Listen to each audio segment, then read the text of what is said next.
Kita jumpa lagi di Tolire kali ini kita akan membahas transfer masuk adalah harus ada yang namanya BAST, yaitu tentang akun-akun aset belum diregister.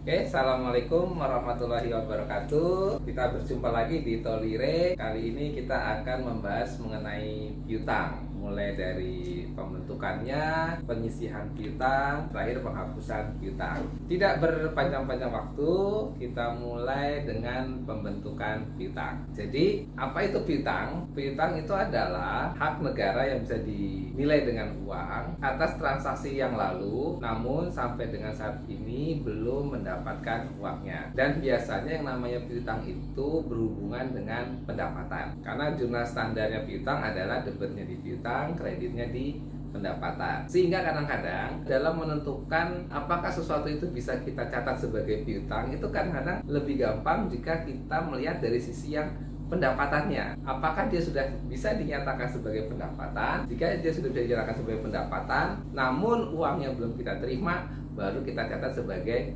piutang. Apabila dia tidak bisa dicatat sebagai pendapatan, ya maka otomatis tidak bisa juga kita catat sebagai piutang. Pada intinya, kita bisa mencatat sesuatu sebagai pendapatan jika kita itu sudah yakin bahwa memang nanti akan ada arus ekonomi yang masuk ke kita. Arus ekonomi yang masuk itu biasanya dalam bentuk kas. Jadi apabila kita nggak yakin untuk prinsip kehati-hatian, ya kita belum mencatat sebagai pendapatan. Dan kalau kita belum mencatat sebagai pendapatan, otomatis tidak akan juga kita catat sebagai piutang. Pada saat pembentukan piutang, jurnal standarnya adalah yang pasti yang pertama debitnya adalah piutang ya, kreditnya adalah pendapatan. Oke, pendapatan ini bisa macam-macam. Ada yang pendapatan karena transaksi biasa, misalkan piutang PNBP. Ada juga yang karena TP-TGR. Jadi di sini biasanya sih intinya ada dua, pendapatan PNBP atau pendapatan TP-TGR. Tapi intinya sama-sama akun pendapatan. Bagaimana sih efeknya di laporan keuangan atas adanya transaksi seperti ini? Berarti di sini karena dia ada piutang ada di mana? Di neraca.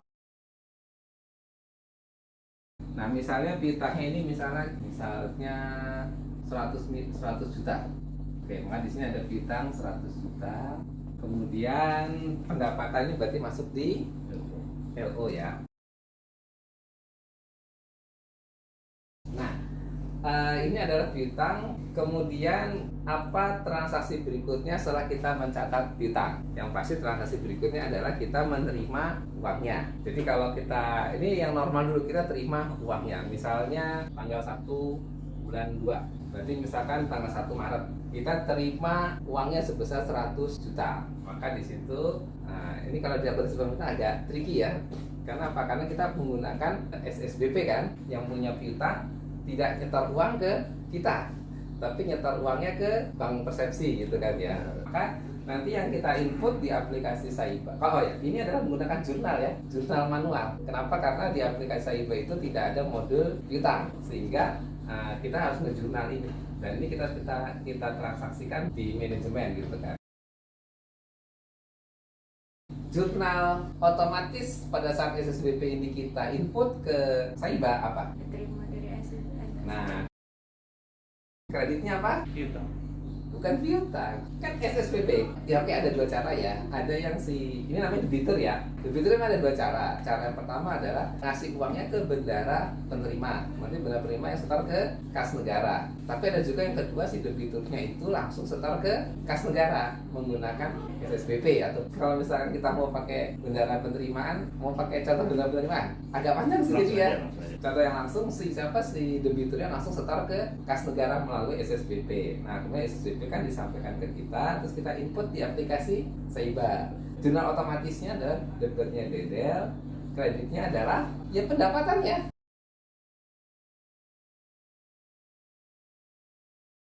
Sebesar 100 juta.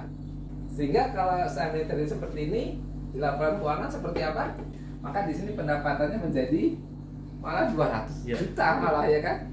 Kemudian di sini di LPE DDL sebesar 100. Kemudian supaya kita tidak terjadi seperti ini, maka kita semua ada jurnal manual. Jurnalnya apa? Langsung bisa menduga kan? Pendapatan. Debitnya apa? Pendapat ini pakai akun apa nih 425, yang penting akunnya sama. Ya. Dibikin sama. Kreditnya apa? Piutang.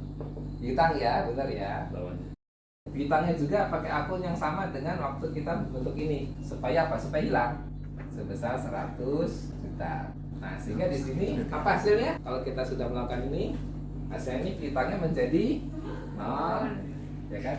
Pendapatannya balik lagi menjadi 100 juta. Nah, kalau tidak normalnya adalah ada orang yang lupa input piutang pada pendapatannya. Kenapa? Mungkin karena orang yang bagian piutang itu nggak ngasih tahu ke yang bagian akuntansinya, sehingga si bagian akuntansinya tahu terima SSBP ini. Nah, karena dia terima SSBP ini, maka yang akan dia input adalah hanya SSBP-nya. Karena SSBP-nya, maka dia akan yang dia input kan hanya ini kan. Dia tidak input ininya kan, dan tidak melakukan jurnal ini. Hasilnya apa di laporan keuangan? Sama ya? Sama. Aktualnya ya kelihatan tapi. Jadi kalau seandainya si bagian akunting ini tidak dikasih tahu informasi adanya piutang, dia hanya terima adanya pendapatan, hanya SSBP saja, maka secara laporan keuangan ini akan menghasilkan laporan yang sama. Tetapi samanya itu adalah pada tanggal 1 Maret. Pada tanggal 1 Februari maka tidak ada informasi terkait ini. Nah, ini kebetulan aja di semester yang sama. Kalau seandainya misalnya ini tanggalnya dirubah, ini tanggalnya adalah 1 Desember, yang ini adalah 1 Maret. Nah, ini maka jadi masalah. Ini sudah melewati akhir tahun anggaran, atau ini sudah melewati semesteran. Kalau dia tidak melakukan ini, maka nanti informasi ada piutangnya itu akan tidak ketahuan. Nah, informasi akrualnya tadi disebut oleh Mas Faisal, informasi akrualnya akan tidak muncul. Ini kalau sebenarnya sih kalau di dalam satu semester yang sama, ini maka tidak apa-apa gitu kan, seolah-olah ya. Walaupun kalau kita pengen lihat laporannya per bulan, ya jadi pengaruh. Dan yang kedua, ada sesuatu yang spesial. Spesialnya adalah kalau dia merupakan piutang TGR. Kalau piutang TGR, maka kan SSBP-nya kan SSBP TGR juga. Kalau dia SSBP TGR, maka dia jurnal otomatis itu kreditnya itu sudah bukan pendapatan. Jurnalnya adalah, ini saya balikin dulu ya. Kalau dia TGR ya,